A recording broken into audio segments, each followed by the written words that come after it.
The Camel Art Foundation is focused on nurturing art talent in India.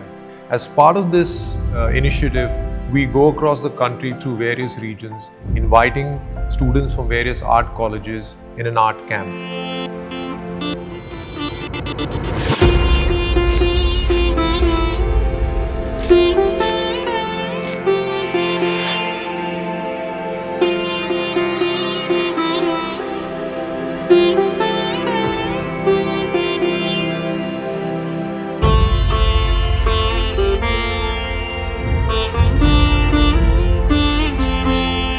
This year, the Camel Art Foundation took us to southern India in the beautiful location of Hampi, UNESCO World Heritage Site.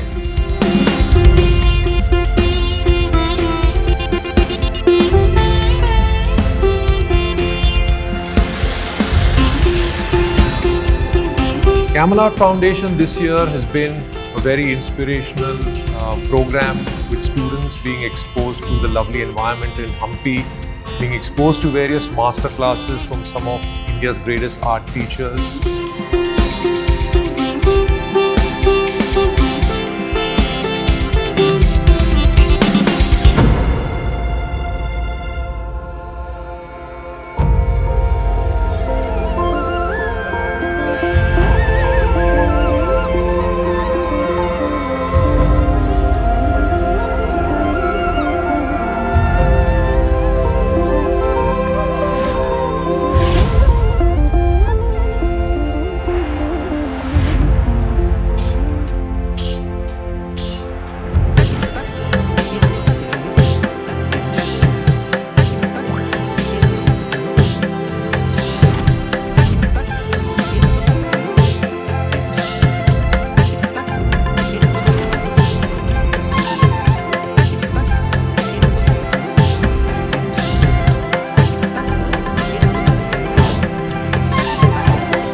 These paintings which the students make here in this workshop will be exhibited at Mumbai's Jangar Art Gallery.